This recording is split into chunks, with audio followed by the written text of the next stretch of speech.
The old Vandermeer mansion stood at the edge of Coolsville like a glittering jewel forgotten by time. Its hundreds of reflective windows caught the moonlight, creating an eerie kaleidoscope effect that made the entire structure seem alive. Tonight, however, something was different.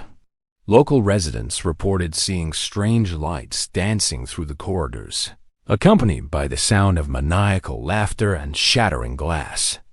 The Mystery Inc. gang pulled up to the ornate iron gates in the Mystery Machine, their headlights cutting through the fog that seemed to cling to the mansion's grounds like a living thing. The air carried the scent of old money-polished mahogany, expensive perfume that had faded with time, and the metallic tang of aged silver. "Jinkies!" Velma exclaimed, adjusting her glasses as she studied a newspaper clipping. According to this article, the Vandermeer fortune was worth over $50 million when the family mysteriously disappeared 30 years ago. The mansion has been locked up ever since, but now the bank is planning to auction it off next week.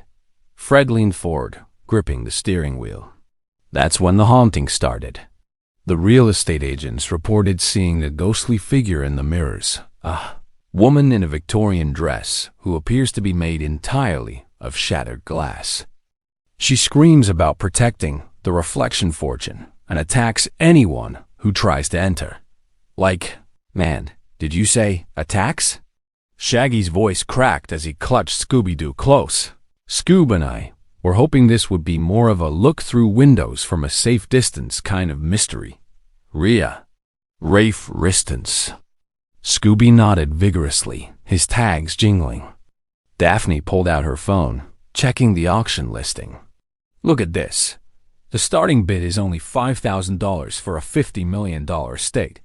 That doesn't make financial sense unless there's something seriously wrong with the property. Someone could make a fortune if they bought it and flipped it. That's exactly the kind of opportunity that attracts both legitimate investors and scam artists, Velma noted, pushing her glasses up her nose. We need to figure out what is really going on before someone gets hurt or loses their life savings on a bad investment. As the gang approached the mansion's entrance, the front doors swung open with a groan that sounded almost human.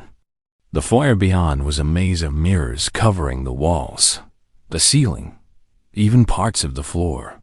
Each reflection showed the gang from a different angle, creating the dizzying sensation of being surrounded by infinite copies of themselves. Suddenly, a woman's face appeared in one of the mirrors, pale, ethereal, with cracks running across her features like broken porcelain. Her eyes glowed with an otherworldly light as her voice echoed through the chamber. "Leave this place. The Vandermeer fortune belongs to the mirrors. Anyone who seeks to steal it will be shattered like glass." Thunder cracked overhead, and every mirror in the foyer began to shake. The gang could see their frightened reflections multiplying endlessly in every direction. "Like Scoob," Shaggy whimpered. "I think this is gonna be one of those mysteries where we do a lot of running." "Raro." The Mystery Machine's engine ticked softly as it cooled in the circular driveway of the Vandermeer mansion.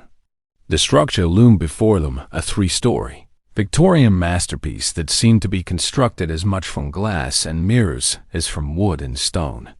Gargoyles perched on the corners of the roof, their stone faces reflected in polished surfaces that made them appear to be watching from multiple angles simultaneously.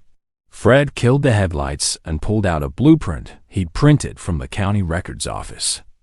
According to these plans, Cornelius Vandermeer built this place in 1889 after making his fortune in the mirror manufacturing industry.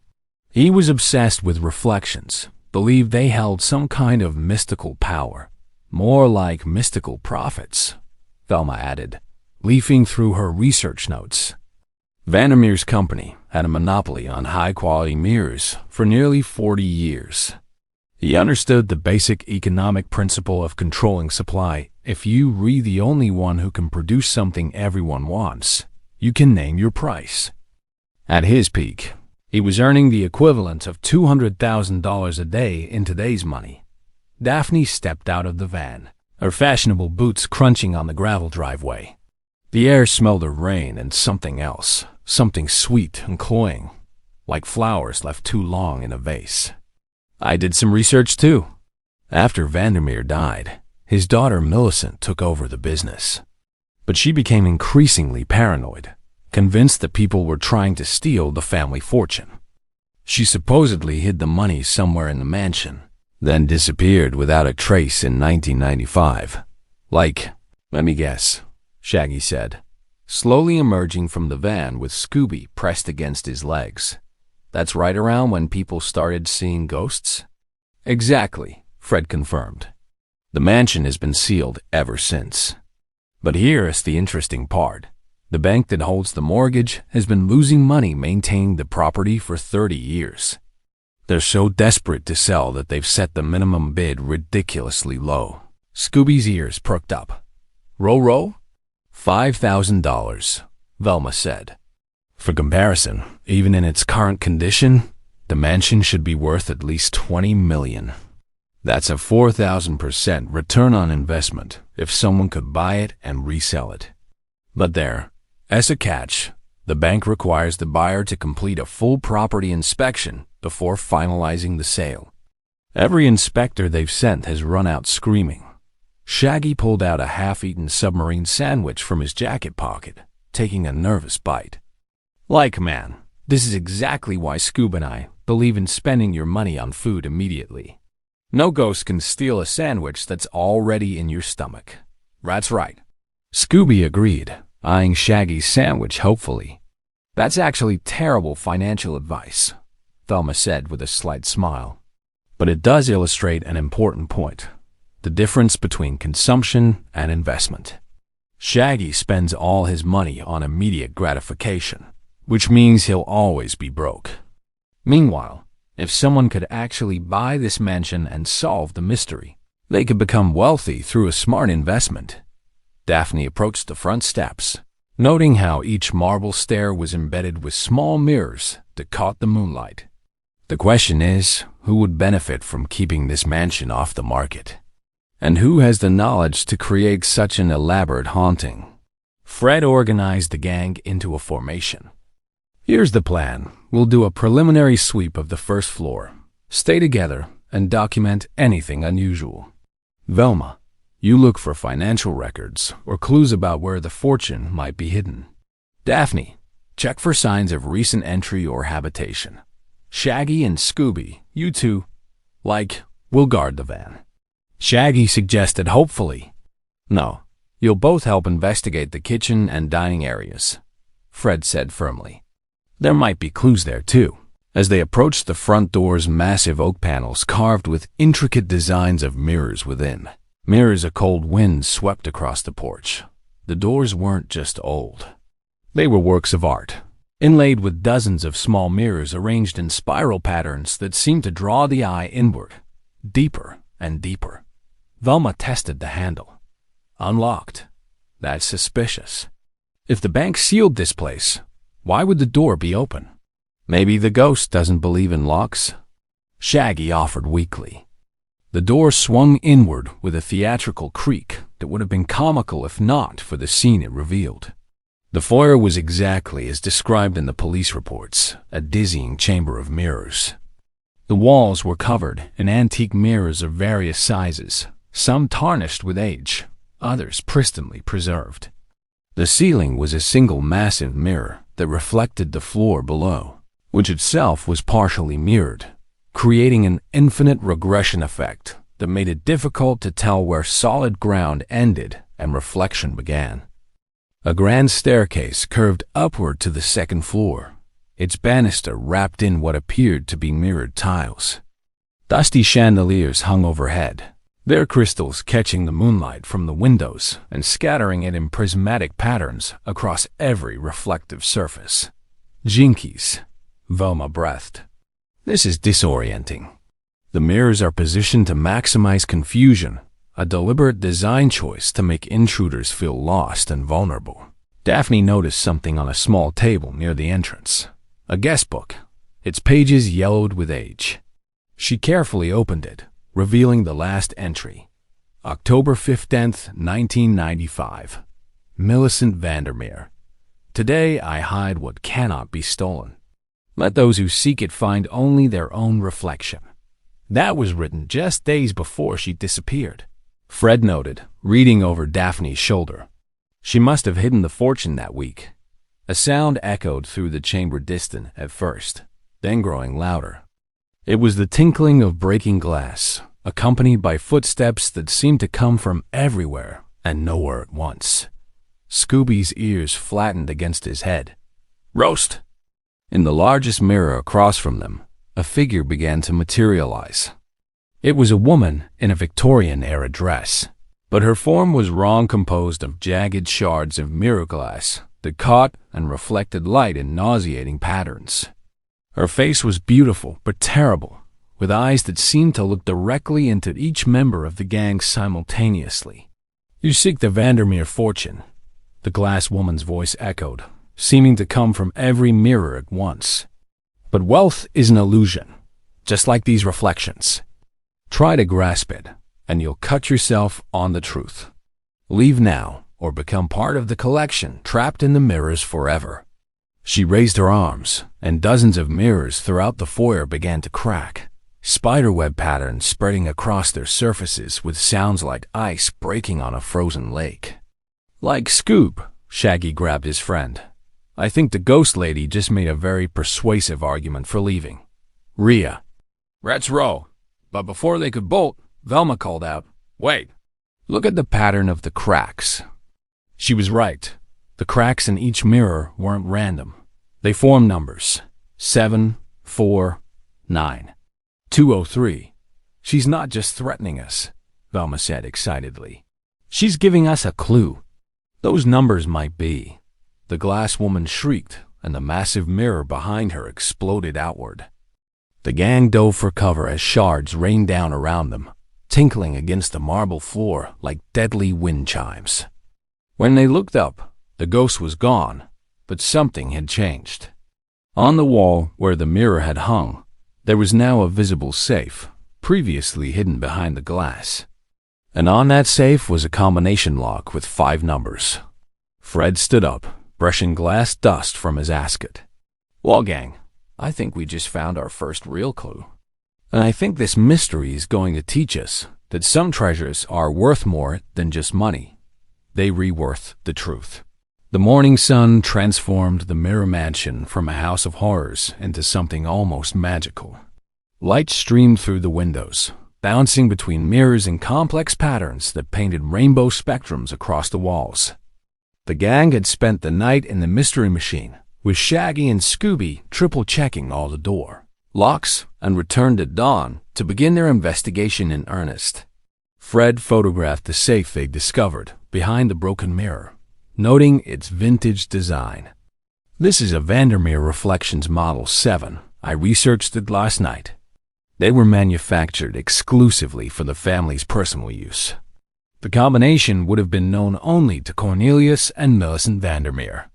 Velma was on her hands and knees, carefully collecting shards of the broken mirror with tweezers, placing each piece in a labeled evidence bag. The numbers that appeared in the cracks, 7, 4, 9, 2, 3, those are too specific to be random. But I need to figure out if they're the actual combination or another puzzle. Maybe they're dates? Daphne suggested, examining the safe more closely. She'd arrived wearing practical clothes today, jeans and a purple windbreaker, clearly prepared for serious investigation work. Like July 4th, 1923? That could be significant to the family history. Good thinking, Velma said approvingly. I'll cross-reference it with the Vandermeer family timeline. Meanwhile, Shaggy and Scooby had naturally gravitated toward their assigned area, the kitchen. The room was a time capsule from the 1990s, with avocado green appliances and copper pots hanging from hooks above a massive central island. Unlike the rest of the mansion, the kitchen had relatively few mirrors, just a couple of decorative pieces above the sink. Like, finally, a room that doesn't make me feel like I'm in a funhouse, Shaggy said, opening the massive refrigerator. It was predictably empty except for a box of baking soda that had been there for decades. Aw, man. Not even a mystery meat sandwich. Scooby was sniffing around the baseboards, his tail wagging tentatively. Suddenly, he stopped at a particular cabinet and began pawing at it excitedly. Rear! Rover rear! Shaggy opened the cabinet to find it packed with vintage canned goods. Beans, soup, vegetables, all with labels from the mid-1990s. Whoa, like, Millicent must have been stocking up before she disappeared. That's actually pretty smart, having an emergency food supply. Remergency rude. Scooby agreed, though he looked disappointed that the cans weren't already opened. But Shaggy noticed something odd. Behind the canned goods was a small leather-bound book wedged into the back corner of the cabinet. He pulled it out, dust puffing into the air, and opened it to find pages filled with handwritten notes and calculations. Like Scoob, I think we actually found a clue, Shaggy said, surprised at himself. We better show this to Velma. Back in the foyer, Fred was examining the walls around the safe. There's something strange about the construction here. These walls are double thick. There's at least 2 feet of space between the inner and outer walls. Why would someone build it that way? To hide something, obviously, came a raspy voice from the doorway. The gang spun around to see an elderly man in an expensive but rumpled suit entering the mansion. He had wild white hair, thick glasses, and carried a leather briefcase that had seen better days. His cologne was overpowering something expensive that didn't quite mask the smell of stale coffee and old paper. "And who are you?" Fred asked, stepping protectively in front of the others. "Winston Grimsby, attorney at law," the man said, pulling out a business card with trembling hands. "I was Millicent Vandermeer's legal counsel before she disappeared. I've been waiting 30 years for someone to finally investigate this place properly." He looked around the foyer with a mixture of nostalgia and fear. "When I heard the bank was finally forcing an auction, I knew the truth would have to come out." Velma approached him cautiously. "What truth, Mr. Grimsby?" The old lawyer's eyes were watery behind his thick lenses. "That Millicent Vandermeer didn't just hide her fortune, she created an elaborate economic puzzle to protect it. She believed that only someone who truly understood the value of money, not just its pursuit, should inherit the Vandermeer wealth." Daphne crossed her arms. "That sounds noble, but why create a ghost to scare people away?" Grimsby looked genuinely confused. "Ghost? There's no ghost." Millicent was an eccentric, but she didn't believe in the supernatural. She believed in mirrors because they showed truth. They reflect what's really there, not what we wish to see.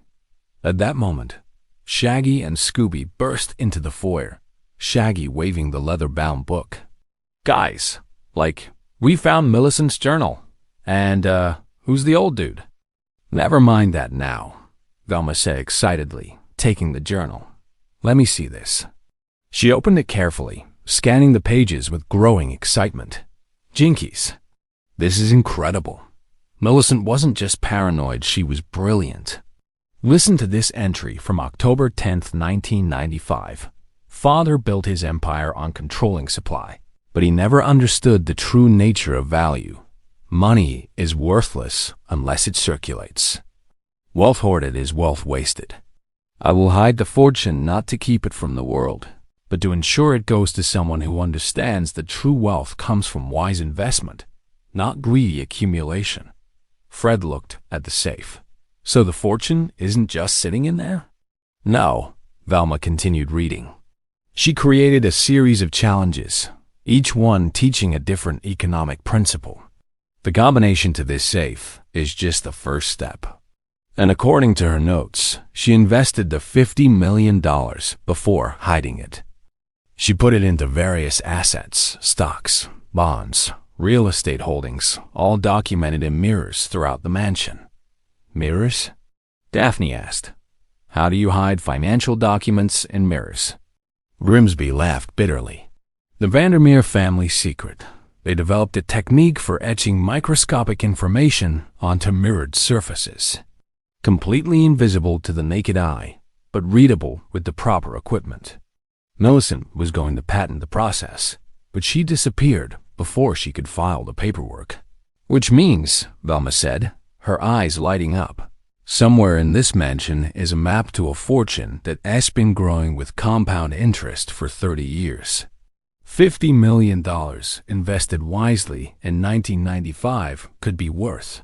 She pulled out her calculator and did some quick math.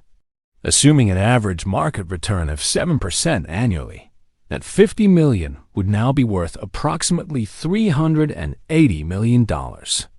A long whistle came from above them. They all looked up to see a figure standing on the second-floor landing, but this wasn't a ghost. It was a woman in her 50s, dressed in modern clothes, holding what appeared to be a handheld UV light.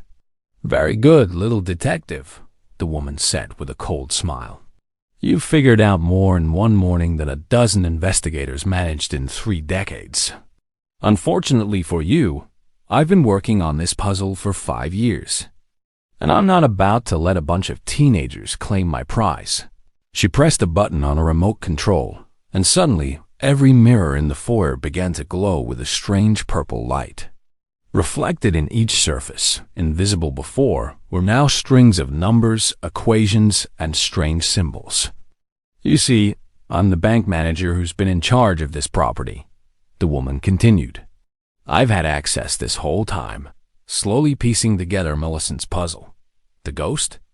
That was me, scaring away anyone who got too close. And now that you've triggered the safe secondary system, all of Millicent's hidden information is visible for exactly 60 seconds before the UV lights burn out." She began frantically photographing mirrors with her phone. "Stop her," Fred shouted, but the woman pressed another button and hidden doors slammed shut all around them, sections of walls sliding into place with mechanical precision. Within seconds, the gang was trapped in the foyer, with all the glowing mirrors and their priceless information starting to fade. "Like man," Shaggy said, watching the numbers disappear from the mirrors one by one. "This is exactly why Scoob and I don't trust banks." Velma was already in motion, pulling out her phone and photographing every mirror she could reach.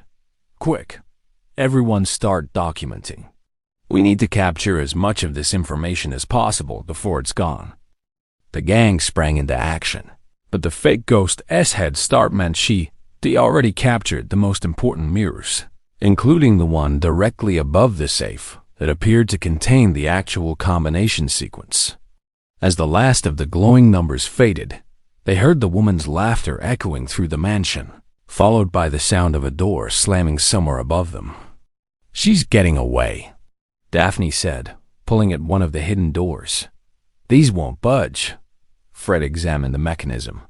"They're designed to open from a central control point, probably the same remote she was holding."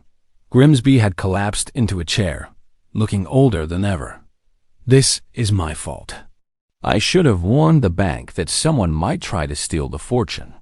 But I thought Millicent's puzzles would be impossible to solve without understanding her principles of economic wisdom." "They still might be," Velma said, studying the photos she'd managed to capture. "I got about 40% of the visible information, including what looks like part of the combination. But more importantly, I got this a mirror that says the first key is understanding that 5,000 can become 5 million, but only if you know where to invest it." Scooby's stomach growled loudly, breaking the tension. "Run GRY ... double quotes. Like, Scoob's right," Shaggy said. "We should invest in some lunch before we invest in anything else. Can't solve mysteries on an empty stomach." Velma smiled despite the situation. "Actually, Shaggy, you just gave me an idea. What if the combination isn't just numbers? What if it's an economic formula?" She began writing on her notepad, her eyes bright with excitement. "Gang, I think I know how to open that safe. And I think I know where the bank manager made her crucial mistake." She has been so focused on finding the money that she never stopped to learn what Millicent was trying to teach. But we're going to solve this mystery the right way, by understanding not just where the fortune is hidden, But why it was hidden in the first place? Fred managed to pry open one of the hidden doors, revealing a narrow servant's passage behind the wall. Then, let's get out of here and regroup. We need to figure out what that woman's real plan is, and how to stop her before she steals a fortune that doesn't belong to her. As they filed through the secret passage, none of them noticed that in one of the few remaining antique mirrors, a face was watching them, an elderly woman's face with kind eyes and a knowing smile. The real ghost of Millicent Vandermeer, if she existed at all, seemed pleased with the gang's progress. The game, it seemed, was far from over. The servants' passage led the gang through the mansion's hidden infrastructure narrow corridors that ran behind the walls, connecting rooms in ways the original blueprints didn't show. Cobwebs hung like curtains, and the smell of old wood and dust was overwhelming. Fred led the way with his flashlight, carefully checking each turn. These passages must have been how Millicent moved through the mansion without being seen, Daphne said, noting the small observation slits that provided views into various rooms. She could watch visitors without them knowing. Velma was still studying her phone, analyzing the photographs she'd taken of the glowing mirrors. Look at this equation I captured. Compound interest equals P, 1 plus Rn, and T. That's the formula for calculating how investments grow over time. P is the principal amount, R is the interest rate, N is the number of times interest compounds per year, and T is time in years.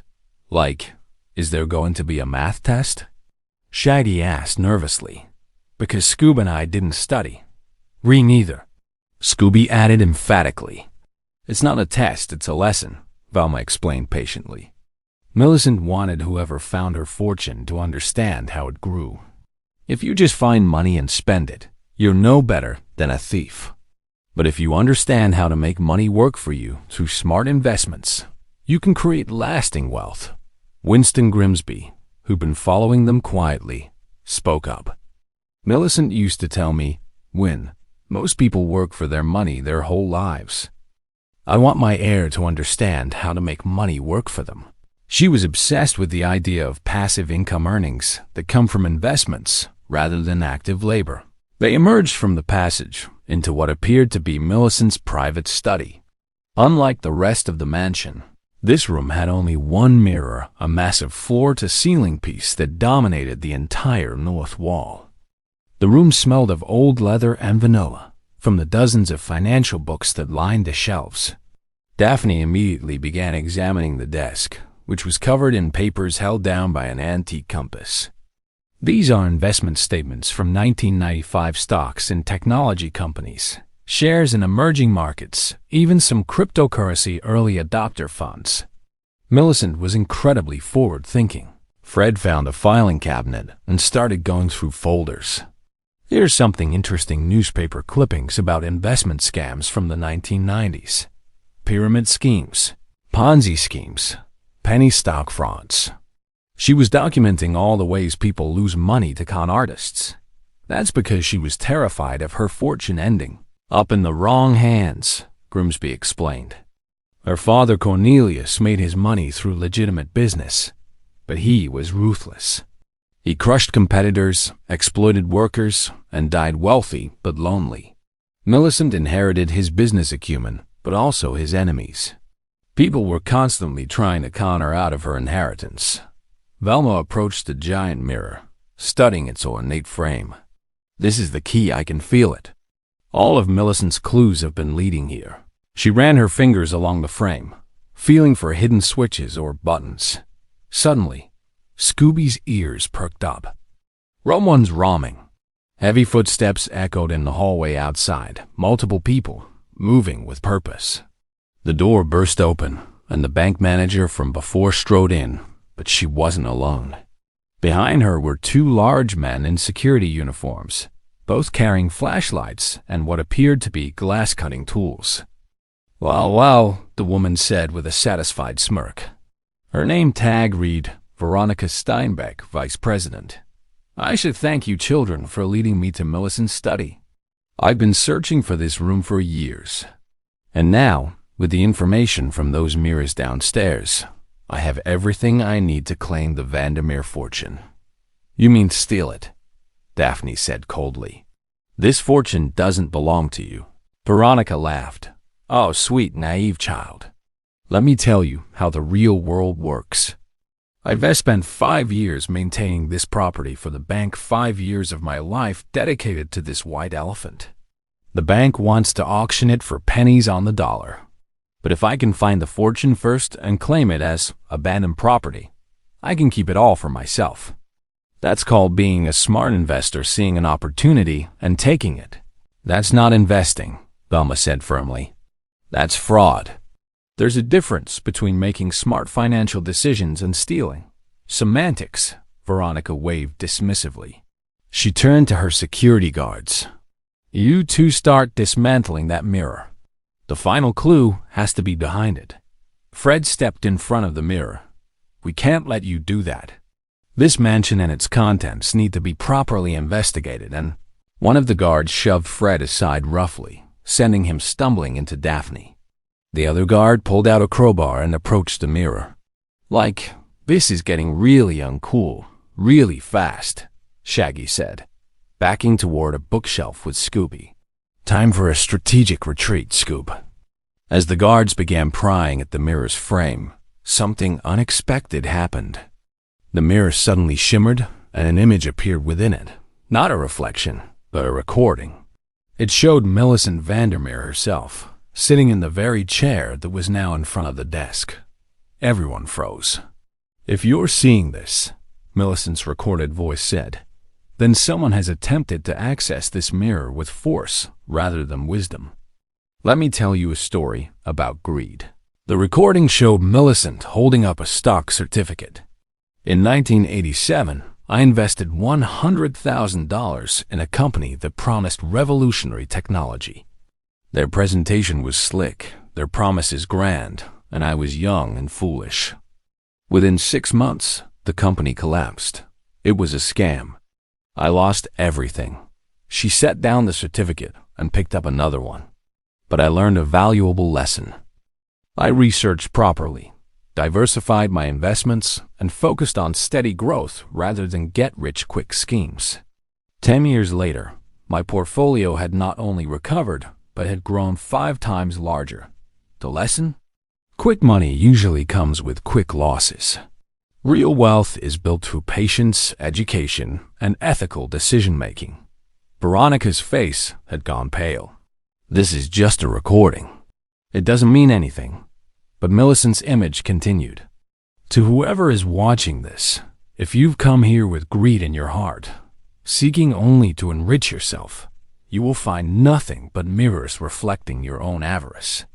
But if you've come to learn, to understand, to grow in wisdom, then the fortune awaits you. The combination to reveal the final clue is not a number. It's a principle. What is the most important investment anyone can make?" The recording faded, leaving the mirror showing only their own reflections again. "It's a riddle," Velma said thoughtfully. "The most important investment. Not money, not property, education," Daphne exclaimed. "The most important investment is in yourself, in education and personal growth." The moment she said it, the mirror began to glow. Letters appeared on its surface, EDUKTION, and below them, finally, the safe combination from downstairs, 74923, along with a note, "July 4th, 1923, the day my father started his business with borrowed money and a commitment to learning his craft."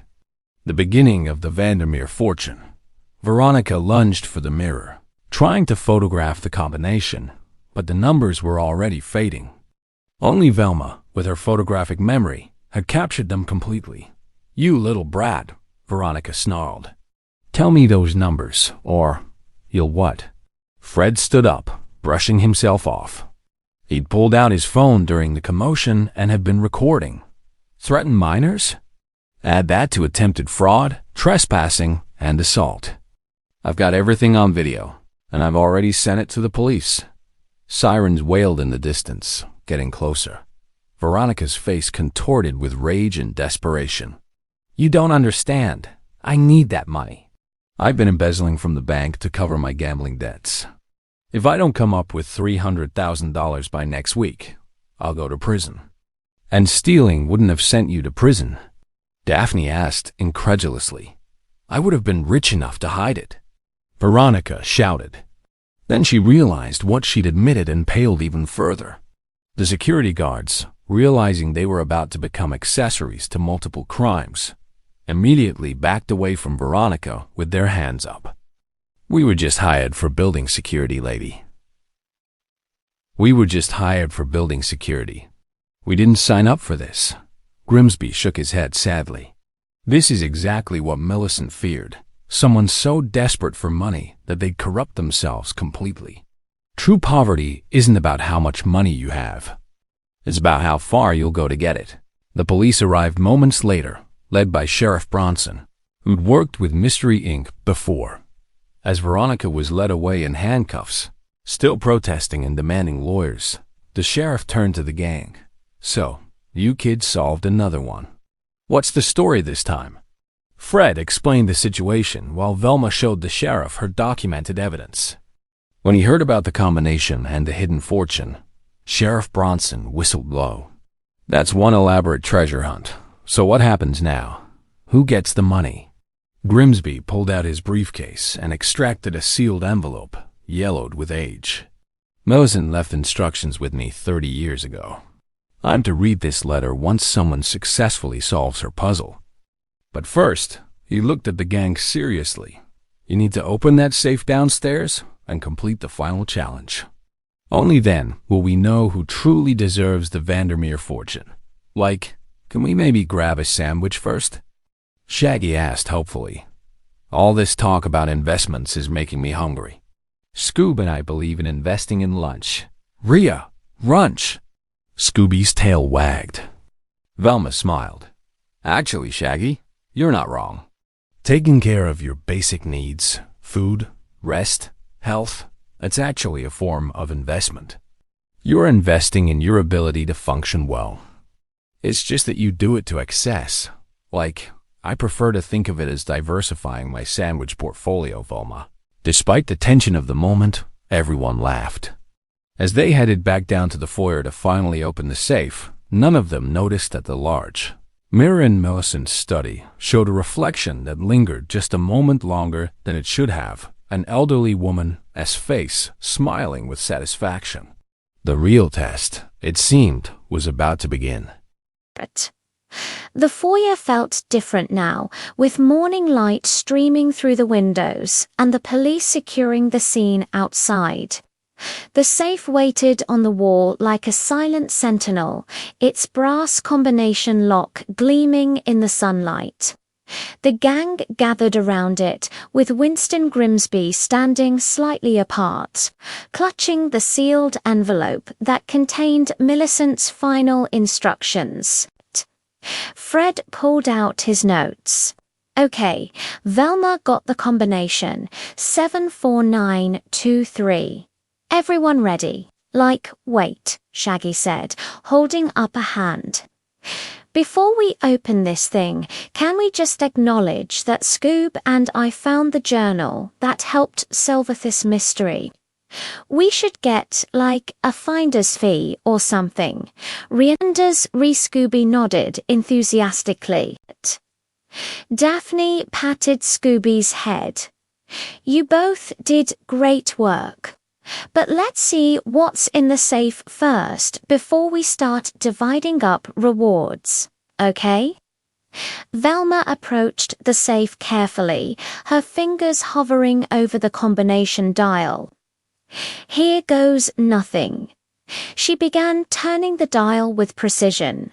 Right to 7, left to 4, right to 9, left to 2. Right, 2, 3. Each number clicked into place with a satisfying mechanical sound. When she reached the final number, there was a deep clunk from inside the safe's mechanism. The heavy door swung open slowly, revealing ...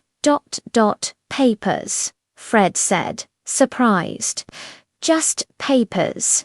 Indeed, the safe contained no gold bars, no stacks of cash, no jewels.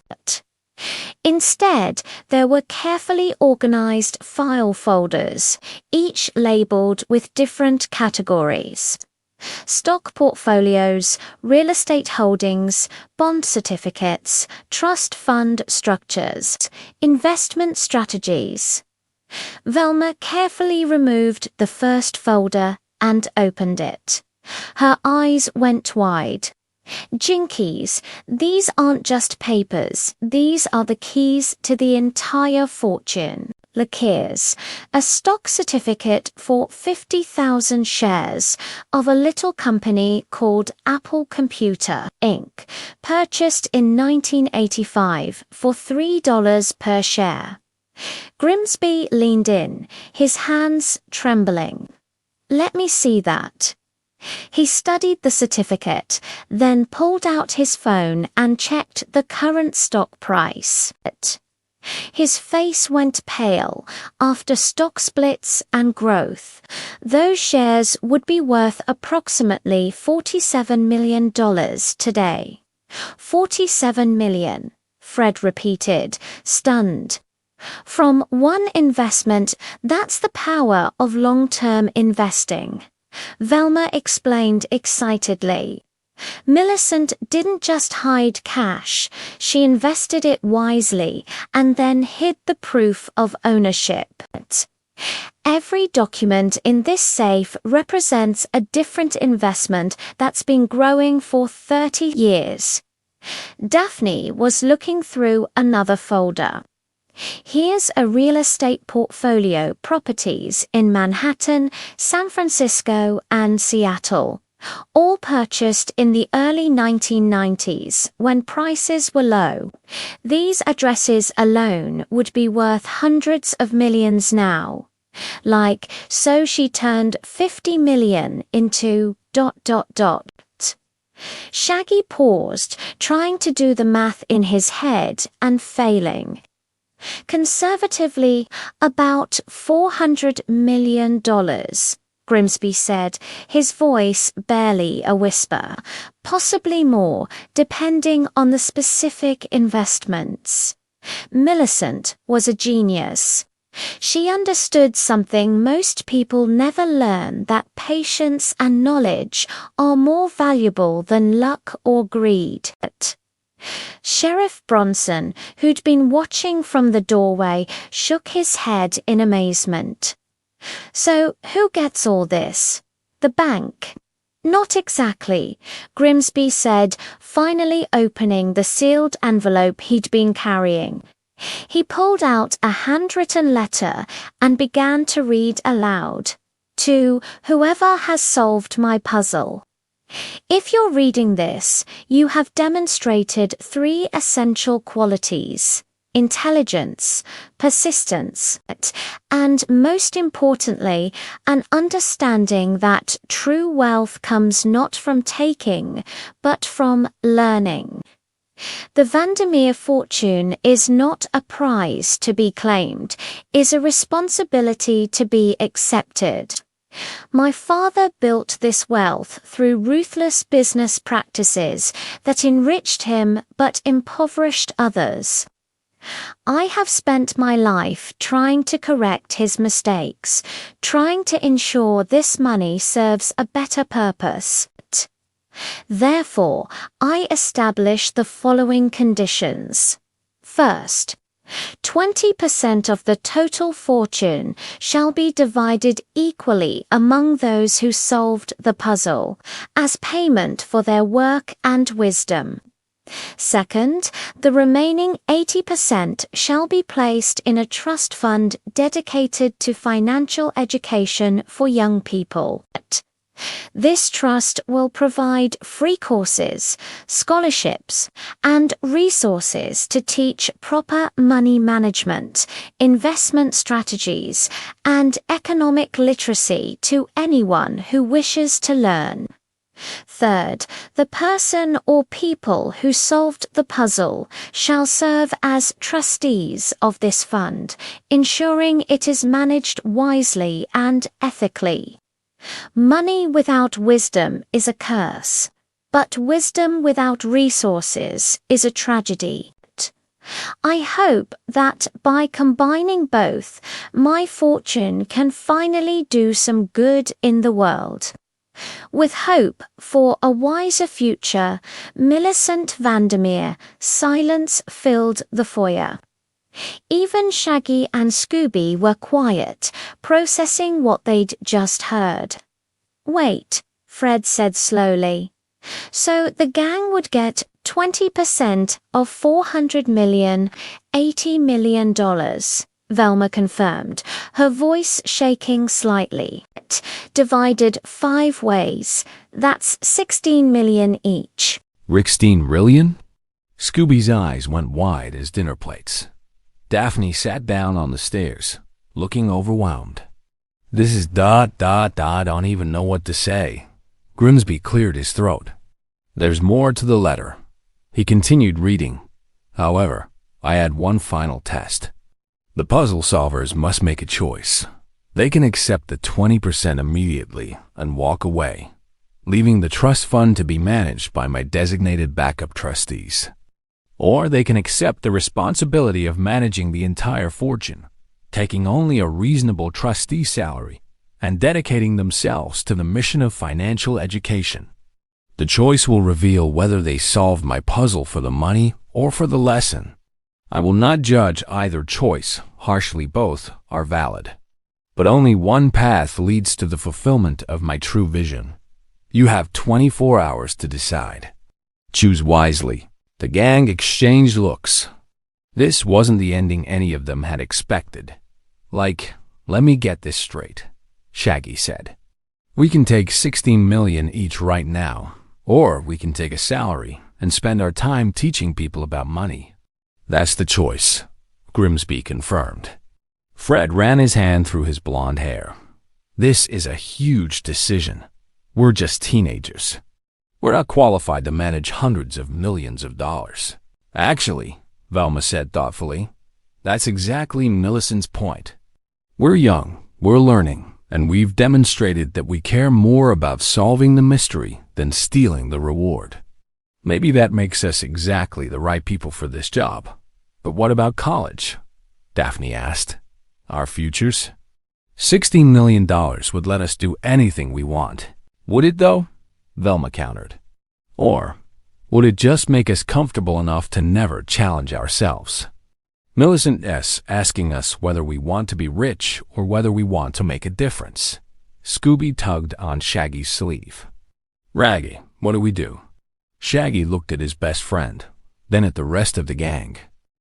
Man, I've spent my whole life thinking that having enough money for unlimited sandwiches would solve all my problems. But you know what? The best moments of my life haven't been about money. They've been about solving mysteries with you guys, helping people, making a difference. He took a deep breath. I say we do it. We take the trustee job. We use this fortune the way Millicent wanted to teach people what we learned today. That real wealth isn't about having money. It's about understanding how to use it wisely. Everyone stared at Shaggy in shock. What? He asked defensively. I can be deep sometimes. Rag is right, Scooby declared. Re-relp-reopal. Fred smiled slowly. You know what? I'm into. Mystery Inc. has always been about helping people, not getting rich. This is just a bigger mystery to solve. How to use money to do good. I agree, Daphne said, standing up. Besides, a reasonable trustee salary for managing a $400 million fund would still be pretty comfortable. We wouldn't be poor, we'd just be responsible. All eyes turned to Velma. She adjusted her glasses, looking at the documents spread before them. From a purely mathematical standpoint, taking the 20% is the logical choice. It's guaranteed money with no strings attached. But mathematics doesn't account for meaning or purpose. And I think ... double quote, she smiled. I think I'd rather spend my life teaching other people how to be smart with money than just being rich myself. I'm in. Grimsby's eyes were wet with tears. Millicent would be so proud. In 30 years, dozens of people have attempted to solve this mystery, and most gave up at the first sign of difficulty. A few, like Veronica Steinbeck, got close but let greed corrupt them. You five are the first to not only solve the puzzle, but to understand its true lesson. Sheriff Bronson stepped forward. Well, this is definitely the most wholesome ending to a case I've ever seen. Though I gotta say, kids, you're giving up a lot of money. You sure about this? Like Sheriff, Shaggy said with a grin. Scoob and I figured something out today. Money can buy sandwiches, but it can't buy the feeling of helping someone else learn to buy their own sandwiches. That's priceless. Very priceless, Scooby agreed. Suddenly, something remarkable happened. The large mirror in the foyer, the one where the glass ghost had first appeared, began to shimmer. But this time, instead of a threatening apparition, a gentle image appeared. Millicent Vandermeer herself, elderly and kind, smiling at them. Thank you, her voice whispered, seeming to come from everywhere and nowhere. You freed me from my vigil. The fortune is in good hands. Teach well, learn constantly, and remember, the best investment is always in people. The image faded, and this time, everyone knew the ghost was truly gone. The mansion felt lighter somehow, as if a great weight had been lifted from it. Grimsby wiped his eyes. I have the paperwork ready. Once you sign, you'll officially become the trustees of the Vandermeer Financial Education Trust. It will take a few weeks to liquidate and organize all the assets. But then the real work begins. What kind of work? Fred asked. Developing curricula, hiring teachers, creating scholarships, building programs, Grimsby explained. Millicent left detailed suggestions, but ultimately, you'll decide how to use the funds to best serve the mission of financial education. It's a big responsibility. We'll need help, Velma said practically. Advisors, accountants, educators. We can't do this alone. Millicent anticipated that, Grimsby said. Part of the trust includes funds to hire a full professional staff. You'll be the decision makers, but you'll have experts to guide you. Daphne looked around at her friends. So, Mystery Inc. is going into the education business. That's definitely a twist I didn't see coming. Like, as long as the trust can afford a good kitchen, Shaggy said. Because Scoob and I are definitely going to need snacks during all those trustee meetings. Rots of racks. Scooby emphasized. Fred laughed. Deal. We'll make sure the trust headquarters has the best stocked kitchen in the state. After all, feeding the team is a good investment. As they began gathering up the documents from the safe, preparing to take them to Grimsby's office for proper documentation, none of them noticed that in one small mirror near the door, a final message had appeared in elegant script. The treasure was never the money. It was always the wisdom to know what to do with it. Well done, young investors. Well done. By the time they looked back, the message had faded, leaving only their own reflection smiling back at them. The real mystery and the real adventure was just beginning. Everyone stared at Shaggy in shock. What? He asked defensively. Like, I can be deep sometimes. Rag is right, Scooby declared. Re-rope-re-opal. Fred smiled slowly. You know what? I'm in too. Mystery Inc. has always been about helping people, not getting rich. This is just a bigger mystery to solve, how to use money to do good. I agree, Daphne said, standing up. Besides, a reasonable trustee salary for managing a $400 million fund would still be pretty comfortable. We wouldn't be poor, we'd just be responsible. All eyes turned to Velma. She adjusted her glasses, looking at the documents spread before them. From a purely mathematical standpoint, taking the 20% is the logical choice. It's guaranteed money with no strings attached. But mathematics doesn't account for meaning or purpose. And I think ... double quote, she smiled. I think I'd rather spend my life teaching other people how to be smart with money than just being rich myself. I'm in. Grimsby's eyes were wet with tears. Millicent would be so proud. In 30 years, dozens of people have attempted to solve this mystery, and most gave up at the first sign of difficulty. A few, like Veronica Steinbeck, got close but let greed corrupt them. You five are the first to not only solve the puzzle, but to understand its true lesson. Sheriff Bronson stepped forward. Well, this is definitely the most wholesome ending to a case I've ever seen. Though I gotta say, kids, you're giving up a lot of money. You sure about this? Like Sheriff, Shaggy said with a grin. Scoob and I figured something out today. Money can buy sandwiches, but it can't buy the feeling of helping someone else learn to buy their own sandwiches. That's priceless. Very riceless. Scooby agreed. Suddenly, something remarkable happened. The large mirror in the foyer, the one where the glass ghost had first appeared, began to shimmer. But this time, instead of a threatening apparition, a gentle image appeared. Millicent Vandermeer herself, elderly and kind, smiling at them. "Thank you," her voice whispered, seeming to come from everywhere and nowhere. "You freed me from my vigil. The fortune is in good hands. Teach well, learn constantly. And remember, the best investment is always in people." The image faded, and this time, everyone knew the ghost was truly gone. The mansion felt lighter somehow, as if a great weight had been lifted from it. Grimsby wiped his eyes. "I have the paperwork ready. Once you sign, you'll officially become the trustees of the Vandermeer Financial Education Trust. It will take a few weeks to liquidate and organize all the assets. But then the real work begins." "What kind of work?" Fred asked. "Developing curricula, hiring teachers, creating scholarships, building programs," Grimsby explained. Millicent left detailed suggestions, but ultimately, you'll decide how to use the funds to best serve the mission of financial education. "It's a big responsibility. We'll need help," Velma said practically. "Advisors, accountants, educators. We can't do this alone." Millicent anticipated that, Grimsby said. "Part of the trust includes funds to hire a full professional staff. You'll be the decision makers, but you'll have experts to guide you." Daphne looked around at her friends. "So, Mystery Inc. is going into the education business. That's definitely a twist I didn't see coming. Like, as long as the trust can afford a good kitchen," Shaggy said.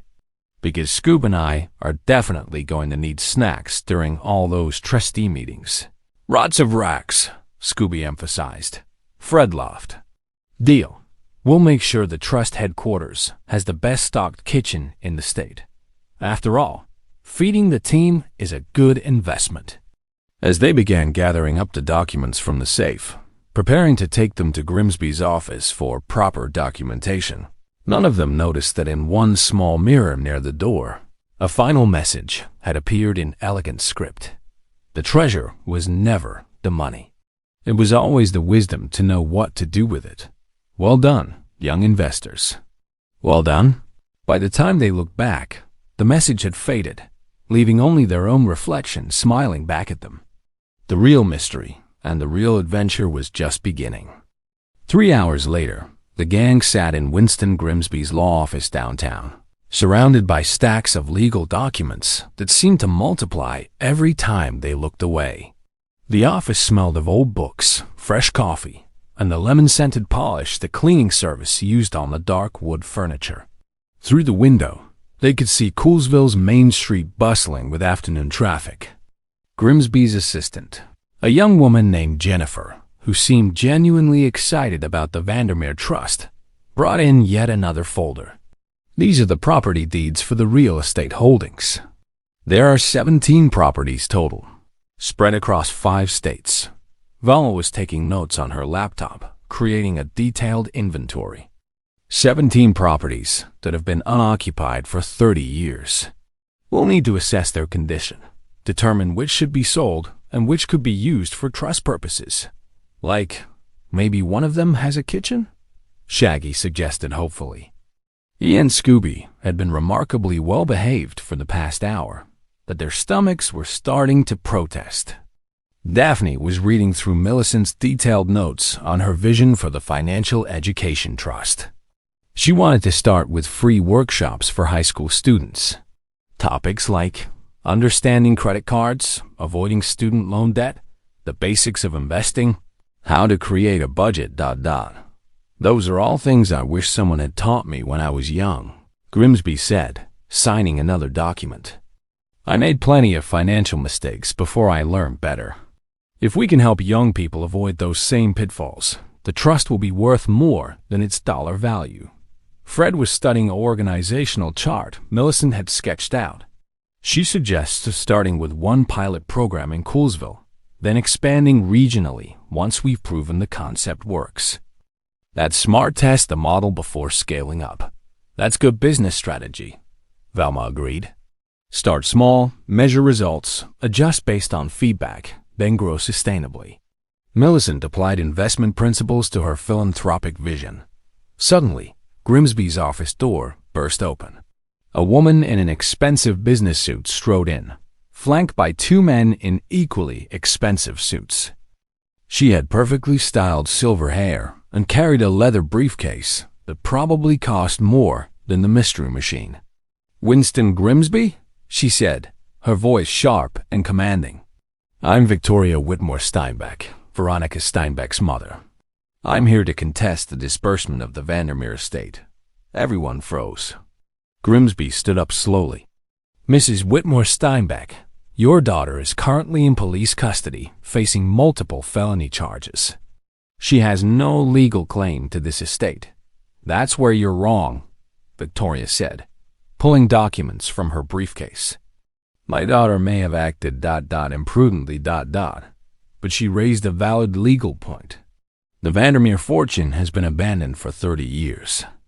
Under state law, abandoned property escheats to the state or, in certain circumstances, to those who have been maintaining it.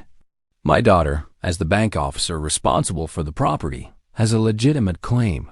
She smiled coldly. "I'm one of the top estate attorneys in the state, Mr. Grimsby, and I don't lose." Fred stood up, his jaw set. "Your daughter tried to steal a fortune that didn't belong to her. Now you're trying to do the same thing legally?" "I'm exercising my client's legal rights," Victoria corrected. "There's a difference. These children may have solved some puzzle, but that doesn't give them legal ownership of $400 million. The courts will decide who has the rightful claim." Velma pushed her glasses up her nose, her mind racing. "Actually, Mrs. Whitmore Steinbeck, I don't think you've read the relevant case law carefully enough. The property wasn't abandoned. It was placed in a conditional trust with Winston Grimsby as the executor. The conditions of that trust have now been met, which means the property transfers according to Millicent Vandermeer's wishes, which are legally binding under her will." Victoria's smile faltered slightly. "A will that was never properly probated because Millicent Vandermeer was declared missing, not deceased. Without a death certificate, which I have," Grimsby interrupted, pulling a file from his cabinet. "Millicent had herself declared legally dead 7 years after her disappearance, exactly as the law allows. The paperwork was filed in 2002. Her will was probated at that time. Everything has been legal and above board for over 20 years. He handed the file to Victoria, whose smile disappeared completely as she read through it. "Furthermore," Grimsby continued, "your daughter's employment with the bank gave her no legal claim to the property's contents. The bank held only the mortgage on the physical building, which has since been paid off through the estate's assets. The fortune itself, the investments and holdings were never part of the bank's collateral." Victoria's face had gone from confident to furious. "You think some children are qualified to manage hundreds of millions of dollars? The courts will never allow it. I'll have guardians appointed, trustees replaced. The courts will do exactly what Millicent's will specifies," Grimsby said firmly. "I've been practicing law for 42 years, Victoria. I knew you'd try something like this, which is why I made absolutely certain every document was ironclad. You have no case. We'll see about that, Victoria snapped. She turned to leave, then paused at the door. You know, Winston, my daughter told me about these kids. She said they were naive, idealistic, playing at being detectives. Now I see she was right. You don't know how the real world works. Money attracts predators, and this trust will make you targets. Within a year, you'll be drowning in lawsuits, bad investments, and people trying to manipulate you. You should have taken the 20% and walked away. She swept out of the office, her expensive heels clicking on the marble floor. After she left, there was a long silence. Like, is she right? Shaggy asked quietly. Are we in over our heads? Grimsby sat down heavily. She's right about one thing: managing this kind of wealth will be challenging. There will be people who try to take advantage of you, who will file frivolous lawsuits hoping you'll settle, who will pitch you bad investment opportunities hoping you don't know better. So what do? Daphne asked. The same thing you've always done, Grimsby said, his eyes twinkling. You solve mysteries. Every financial decision is a mystery. Is this investment legitimate? Is this person trustworthy? Is this the right use of funds? You investigate, gather evidence, and make informed decisions. That's exactly what Millicent wanted in her trustees, people who ask questions instead of accepting things at face value. Velma nodded slowly. He's right. We approach this the same way we approach any mystery, with careful research, logical thinking, and teamwork. We don't have to know everything, we just have to know how to learn. Fred stood up, his confidence returning. And we're not alone. We'll hire experts, consult with professionals, and build a team of people we can trust. Mystery Inc. has always been about collaboration. Plus, Shaggy added, like, we've dealt with way scarier things than lawyers in fancy suits. Remember the time we faced that ghost pirate with the cursed treasure? This is basically the same thing, except with more paperwork and less sword fighting. Roarrock, rest riding. Scooby agreed, which made everyone laugh. Jennifer, Grimsby's assistant, knocked on the door. Sorry to interrupt, but the bank just called.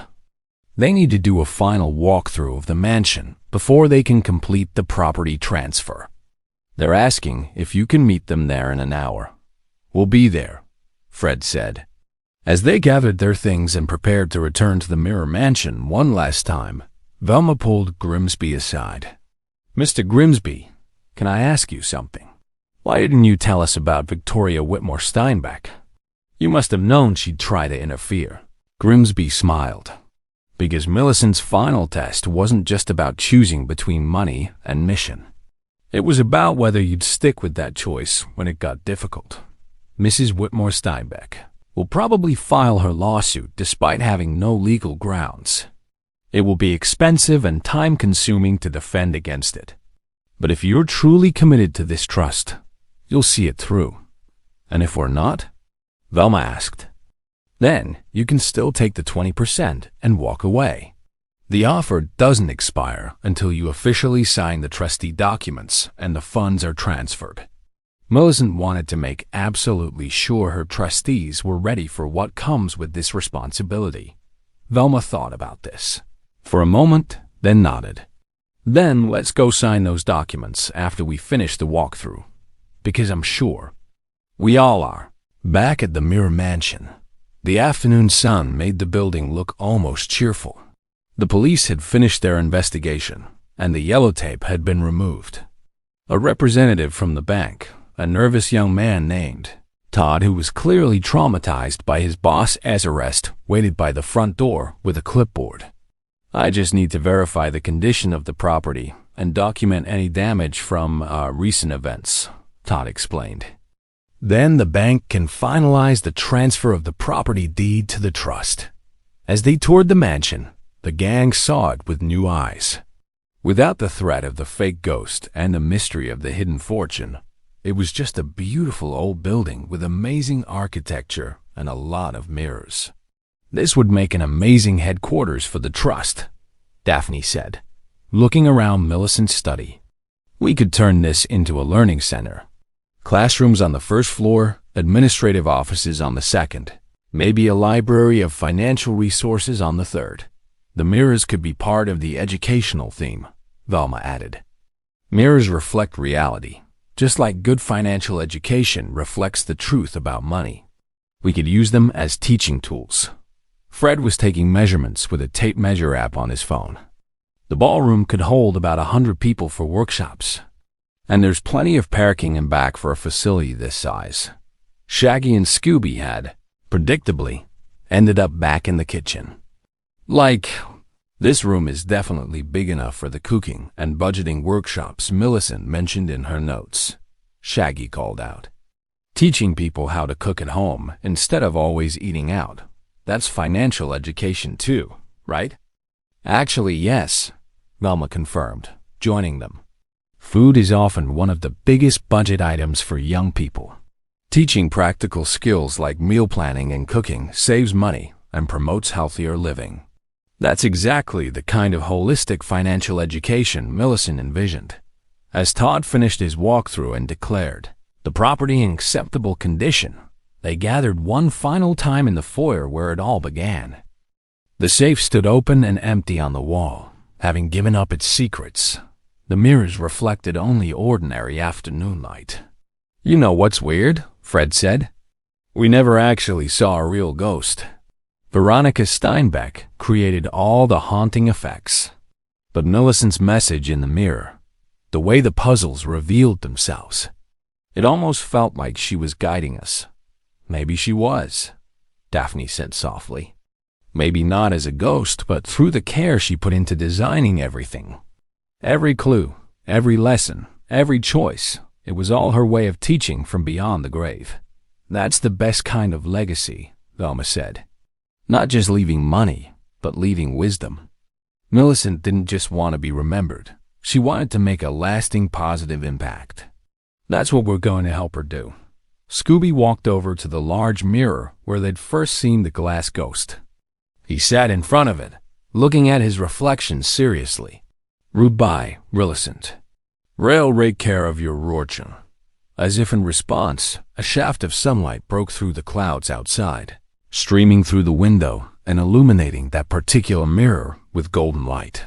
For just a moment, it seemed like there was a figure standing behind Scooby in the reflection, an elderly woman, smiling and nodding approvingly. Then the clouds shifted, the light changed, and there was only Scooby's reflection. Did anyone else see that? Shaggy whispered. See what? Fred asked. Never mind, Shaggy said, smiling. I think it's time we officially become the trustees of the Vandermeer Financial Education Trust. As they left the mansion, locking the door behind them with the new keys Todd had provided, none of them looked back. They were too busy looking forward to the work ahead, the lives they'd impact, and the legacy they'd help preserve. The mystery of the Mirror Mansion was solved. The adventure of the Vandermeer Trust was just beginning. And somewhere, in the reflection of a window or the surface of a puddle, Millicent Vandermeer watched her chosen trustees with pride, knowing her fortune had finally found its purpose. 2 weeks later, the gang sat around a conference table in their temporary office, a rented space above a bookstore in downtown Coolsville. The walls were covered with whiteboards filled with plans, timelines, and ideas. The smell of fresh coffee mixed with the vanilla scent from the bookstore below, creating a surprisingly pleasant working environment. Velma was presenting to the others, using a laser pointer to highlight items on a detailed slideshow. So, the accountants have completed the full asset inventory. The total value of the Vandermeer fortune is $417 million. After setting aside operational funds and establishing our reserve accounts, we have approximately $330 million available for the Trust's mission. That's a lot of zeros, Shaggy said, munching on a sandwich from the deli next door. He and Scooby had discovered that being trustees didn't mean they couldn't still enjoy their favorite hobby, eating. Daphne was reviewing architectural plans for the mansion renovation. The contractors estimate 6 months to convert the Mirror Mansion into a fully functional education center. We'll have 12 classrooms, 3 computer labs, a library, administrative offices, and yes, Shaggy, a professional teaching kitchen. Like, finally, my voice is heard, Shaggy declared. The people have spoken, and the people want a teaching kitchen. The people want you to stop getting crumbs on the financial reports, Velma corrected. But she was smiling. Fred had been on the phone all morning and finally hung up, looking excited. Great news, I just got off the call with the state education department. They've agreed to accredit our financial literacy program. Students who complete our courses will receive official certification that can count toward high school graduation requirements. That's huge, Daphne exclaimed.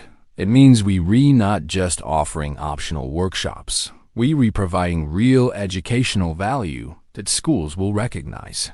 And get this, Fred continued.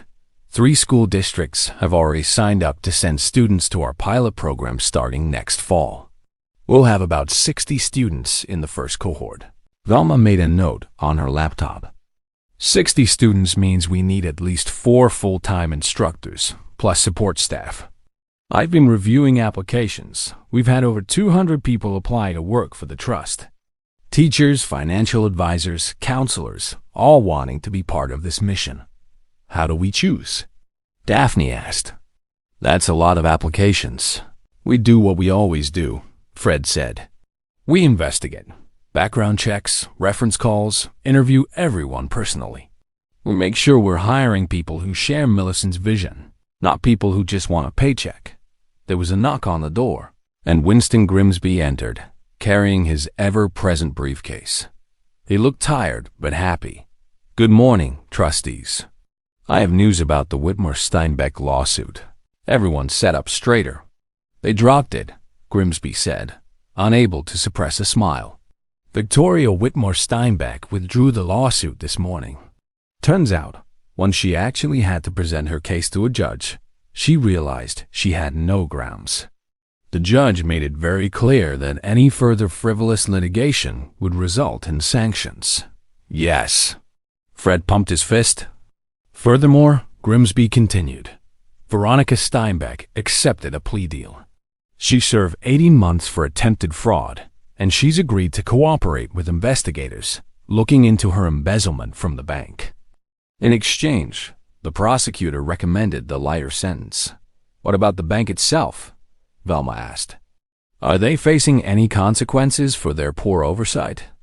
They're under investigation by federal regulators, Grimsby confirmed.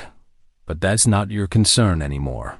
The property is officially transferred to the trust, and you have no further obligations to the bank. Scooby, who'd been napping under the table, popped his head up. No more problems? No more problems, Scooby, Grimsby confirmed, reaching down to scratch behind the dog's ears. You're free to focus on the trust's mission. Daphne stood up and walked to the window, looking out over Coolsville's main street. You know, when we started this mystery, I thought it was just another case. Some ghost, some treasure. Solve the puzzle and move on. I never imagined we'd end up here, actually running an educational foundation. Planning curricula, hiring staff, double quotes. Having people depend on us to make smart decisions, Fred added. It's a lot of responsibility, but it's good responsibility, Velma said. We not just catching bad guys anymore. We preventing people from becoming bad guys by teaching them better financial habits. Think about it. How many crimes are committed because people are desperate for money?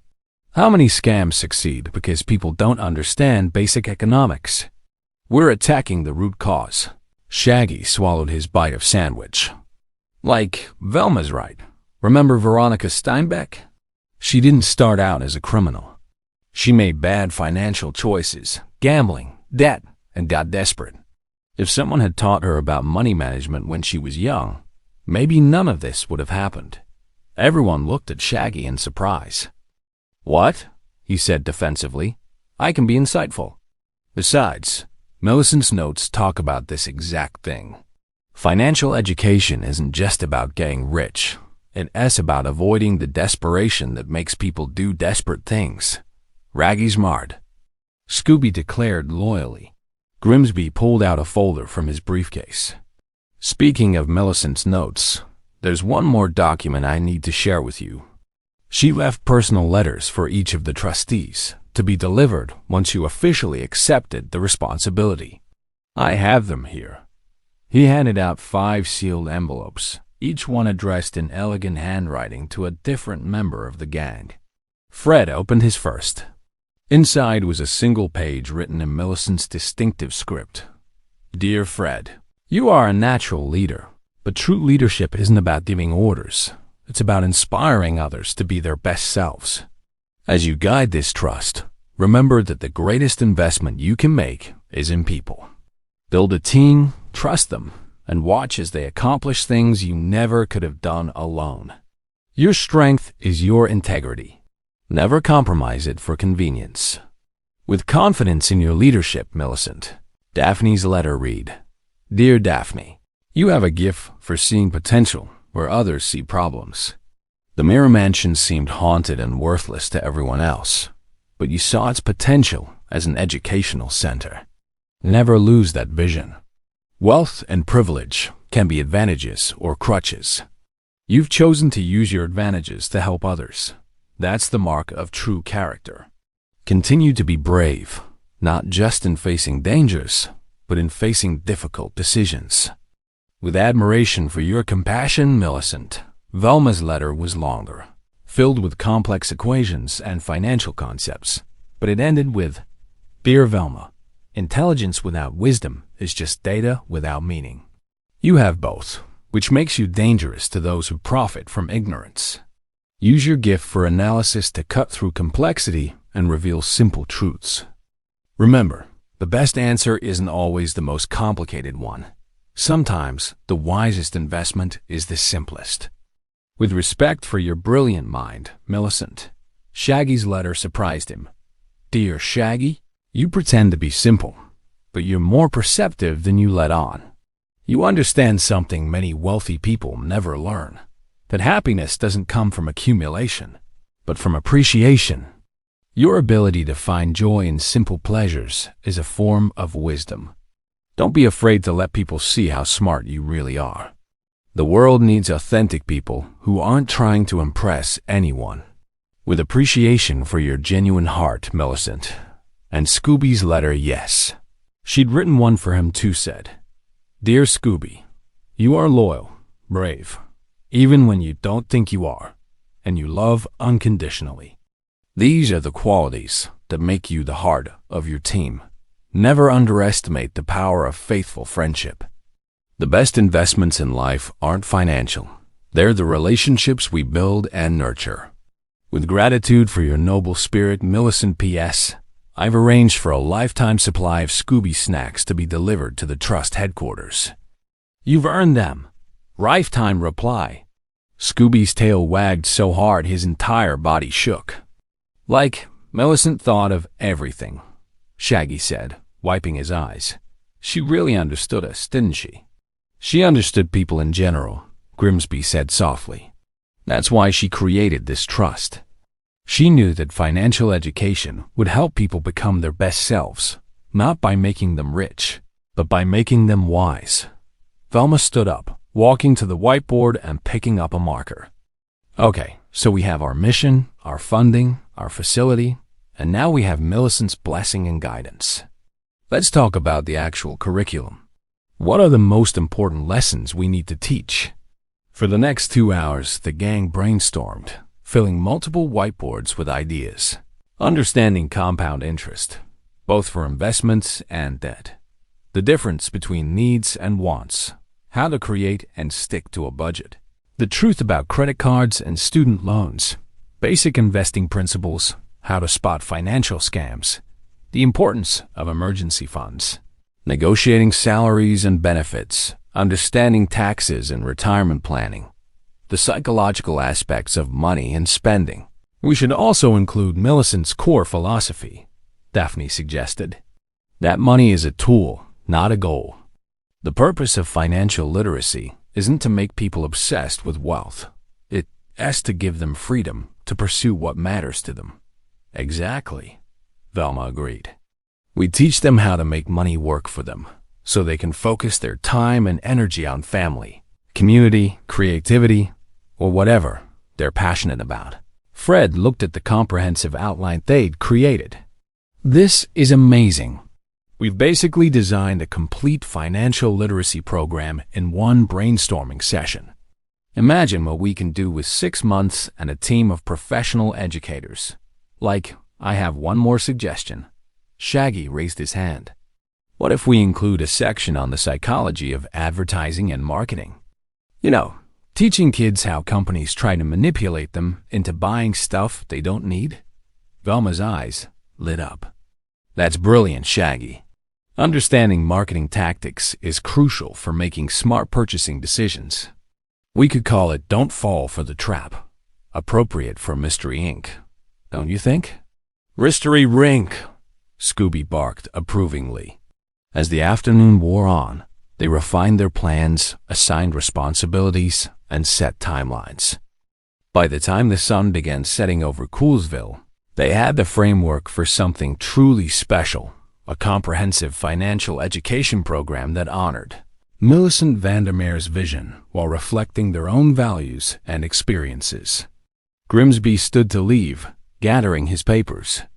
I have to say, watching you 5 work together these past 2 weeks has been remarkable. You're young, but you're thoughtful, collaborative, and genuinely committed to this mission. Millicent chose well. Mr. Grimsby, Fred said, we couldn't have done any of this without you. You protected Millicent's vision for 30 years, waiting for the right people to come along. Thank you. The old lawyer's eyes got misty. It was my honor. Millicent was more than a client, she was a friend. Seeing her dream finally coming to life, ... He cleared his throat. Well, it's the perfect end to my career. And? Daphne asked with concern. Grimsby smiled. I'm 73 years old, dear. I think it's time I retired. But I'll stay on as a consultant for the trust, if you'll have me. I'd like to see this succeed. Of course we'll have you. Velma said, we need all the wisdom we can get. After Grimsby left, the gang sat quietly for a moment, watching the sunset through the window. The bookstore below was closing for the day, and they could hear the owner, Mrs. Chun, a friendly woman who'd been bringing them cookies all week, locking up. So this is real, Fred said quietly. We're actually doing this. Mystery Inc. is now also the Vandermeer Financial Education Trust. We're still Mystery Inc., Daphne corrected. We'll still solve mysteries when they come up. This is just ... an expansion of our mission. From catching ghosts to teaching kids about compound interest, Shaggy laughed. That's quite a career pivot. Big rage, Scooby agreed. Velma pulled up a financial projection on her laptop. Actually, speaking of our mystery-solving work, I've been thinking about that. What if we offer our detective services specifically for financial crimes? Insurance fraud, embezzlement, investment scams. We could investigate cases and then use them as teaching examples in our workshops. Real world. Case studies, Fred said, nodding enthusiastically. That's excellent pedagogy. Students learn better from actual examples than theoretical scenarios. And it keeps us doing what we love, Daphne added. Solving mysteries, helping people, making a difference. We just add an educational component. Shaggy stood up and stretched. I think we should. Celebrate. We solved a mystery, started a foundation, and we're about to change a bunch of kids' lives. Scoob and I vote for pizza. Rizza! Rizza! Scooby danced around excitedly. Actually, Velma said with a mischievous smile, I think we should celebrate by reviewing our budget projections and making sure we're reallocating resources efficiently. Everyone groaned. Kidding. Velma laughed. I'm kidding. Pizza sounds perfect. My treat, and yes, before you ask, I can afford it. The trust pays us a very reasonable salary. As they gathered their things and headed out, Fred paused at the door. Hey, does anyone else feel like we're being watched? They all looked around the empty office. In the corner, there was a small antique mirror they debrought from the mansion, one of the less ornate ones that Velma wanted to study for its etching technique. In the mirror's reflection, just for a moment, they could have sworn they saw an elderly woman standing with them, smiling proudly. "Thank you, Millicent," Velma whispered. The reflection, if it had ever really been there, faded, leaving only their own images staring back. 6 months later, the grand opening of the Vandermeer Financial Education Center was a community event that drew over 300 people. The Mirror Mansion had been transformed from a haunted curiosity into a vibrant learning space. The mirrors had been carefully preserved and integrated into the design, each one representing a different financial concept or principle. The main entrance mirror was engraved with Millicent's favorite quote, "Wealth is not about having the most money, but about understanding what to do with what you have." Local news cameras captured Fred cutting the ribbon while surrounded by the first cohort of students, 60 teenagers from 3 different school districts, all eager to learn about financial literacy. Velma gave a speech about the importance of financial education, explaining how the trust would provide free courses, resources, and mentorship to anyone who wanted to learn. "We're not here to make you rich," she told the assembled crowd. "We're here to make you wise. And wisdom, as Millicent Vandermeer knew, is worth more than any amount of money." Daphne introduced the teaching staff, carefully selected educators who shared the trust's mission and values. Each teacher had their own story of financial struggles overcome through education, making them perfect mentors for the students. Shaggy and Scooby demonstrated the teaching kitchen, showing how cooking at home could save hundreds of dollars per month compared to eating out. They'd actually become quite good at budget-friendly meal preparation, though Scooby still required frequent Scooby snack breaks. The media loved it. By the next day, the Vandermeer Financial Education Trust was featured in newspapers across the state, with several national outlets picking up the story. The headline in the Coolsville Chronicle read, "Teen detectives turn mystery fortune into educational mission." But the best moment came later that evening, after the crowds had left and the cameras had been packed away. The gang sat in what had once been Millicent's study, now converted into a quiet library and reading room. Through the window, they could see the lights of Coolsville twinkling in the distance. "We did it," Fred said simply. "We actually did it. And this is just the beginning," Daphne added. "Next year, we'll expand to 5 school districts. In 3 years, we'll have satellite locations in 3 other cities. In 10 years, In 10 years, we will all have helped thousands of young people avoid the financial mistakes that lead to desperation and crime." Velma finished. "We'll have made a real difference." "Like, speaking of making a difference," Shaggy said, "I got an email today from one of the students in our pilot program. She said that after learning about compound interest in our class, she convinced her parents to start a college savings account. She calculated that saving just $50 a month from now until she's 18 will give her over $12,000 for college. That's the power of financial education," Velma said, smiling. "One lesson can change the trajectory of an entire life." Scooby walked over to the large mirror, the same one where Millicent's image had appeared during their investigation. He sat in front of it, looking at his reflection thoughtfully. "Rilison would be rappy," he said softly. As if in response, the setting sun shifted, sending a beam of golden light through the window and illuminating the mirror with a warm glow. For just a moment, just one fleeting second, they all saw her there. Millicent Vandermeer, elderly and elegant, standing behind them in the reflection, her hand raised in a gesture of blessing and farewell. Then the sun dipped below the horizon, the light faded, and she was gone. But her legacy remained in the building they'd restored, in the students they would teach, in the lives they would change. And in the lesson they all learned, that the greatest treasure isn't gold or jewels or even millions of dollars in investments. The greatest treasure is wisdom, generously shared. "So," Fred said, breaking the reverent silence, Who wants to stop by malt shop on the way home? My treat. Now that's what I call a sound investment, Shaggy declared. Rhea, Ralt Rob. Scooby's tail wagged enthusiastically. As they locked up the center and piled into the mystery machine, they were already talking about their next mystery, a reported case of investment fraud at a local startup company. But now they approached it with new purpose. They would solve the mystery, catch the criminal, and then use the case as a teaching example in their next workshop. Mystery Inc. had evolved, but they were still the same team, still solving mysteries, still helping people, still making the world a little bit better, one case at a time. And somewhere in the reflection of the mystery machine's rearview mirror as they drove away, Millicent Vandermeer watched them go, finally at peace, knowing her fortune was in hands that would use it not for greed, but for good. The mystery of the Mirror Mansion was solved, but the adventure of teaching financial wisdom to the next generation, that mystery was just beginning.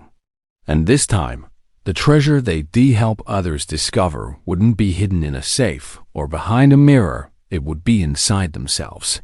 The knowledge, confidence, and wisdom to build their own financial futures. As Velma liked to say, the best investment you can make is in yourself. And as Shaggy would add, but always budget for snacks. That's just common sense, or common rents. Scooby would agree, and they'd all laugh, because that was the real lesson Millicent had been teaching all along. Wisdom doesn't have to be serious and solemn. It can be joyful, collaborative, and yes, even delicious. The Mirror Mansion no longer held secrets and ghosts. Now it held hope, knowledge, and the promise of a financially literate future. And that, Mystery Inc. agreed, was the greatest treasure of all.